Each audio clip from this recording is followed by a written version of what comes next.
You won't believe what just happened in the MCU. Harrison Ford has officially taken over the role of Thunderbolt Ross, and it's a decision that left fans shocked, excited, and full of questions.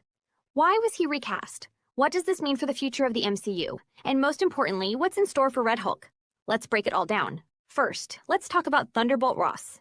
This character has been around since the early days of the MCU, first appearing in 2008's The Incredible Hulk, played by the legendary William Hurt. Ross was never a full-blown villain, but he was always a problem. He was the military man obsessed with capturing Bruce Banner, the one who pushed for the Sokovia Accords, and the guy who always seemed to have his own agenda. He wasn't an outright bad guy, but he wasn't exactly a hero either. For years, William Hurt played this role with a quiet intensity. His version of Ross wasn't loud or over the top, but he had an undeniable presence. He appeared in Civil War, Infinity War, Endgame, and even Black Widow, proving that his influence over the MCU was growing. But then, tragedy struck. William Hurt passed away in March 2022, leaving a major question mark over the future of Thunderbolt Ross. Would Marvel retire the character? Or would they recast him? Marvel had a choice to make: let the character fade into the background or bring in someone new. And they went with the second option, bringing in none other than Harrison Ford. Yes, Indiana Jones, Han Solo, one of the most legendary actors of all time, was stepping into the MCU. But why him? What made him the perfect choice? The truth is, Harrison Ford brings something no one else could gravitas. Ford is Hollywood royalty. He has the presence, the authority, and let's be honest, the attitude to play a military man like Thunderbolt Ross. Plus, he's no stranger to playing tough, no-nonsense leaders. This wasn't just some random casting choice. Marvel wanted a legend to replace a legend.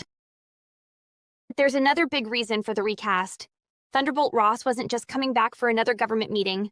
No, Marvel had bigger plans. Because in Captain America, Brave New World, Ross isn't just the President of the United States, he's also about to become the Red Hulk. If you've never heard of Red Hulk before, let's break it down. In the comics, Ross becomes the very thing he hated. He hulks out. But unlike Bruce Banner's Hulk, Red Hulk doesn't get weaker when he gets angry. He gets stronger. He's a force of nature. And in Brave New World, we're finally seeing this transformation happen on screen. Here's the wild part: Ross didn't want this. This wasn't his choice. Unlike Bruce Banner, who became the Hulk through an experiment gone wrong, Ross was manipulated into this transformation. He was dying. And just when it seemed like it was the end for him, Tim Blake Nelson's leader, yes, that same guy from The Incredible Hulk, gave him a way out. A cure. But there was a catch. Those pills Ross took, they weren't just medicine. They were filled with gamma radiation. And once it built up in his system, there was no going back.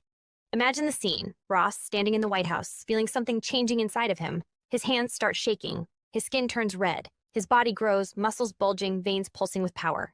And then boom, the Red Hulk is born. It's a tragic moment, really. Ross never wanted this. He spent his whole life hunting the Hulk, and now he has won. And the worst part? He's out of control. That's what makes this version of Red Hulk so interesting. He's not just some rage monster. He's a man who spent his entire life in control, only to lose it all in the blink of an eye. And that's where Harrison Ford's acting chops come in. Ford isn't just playing a tough military man, he's playing someone who is broken, desperate, and in way over his head. So what does this mean for the MCU? For starters, Red Hulk is a game changer. With Bruce Banner still around, you know we're heading for a Hulk versus Red Hulk showdown at some point. But that's not all.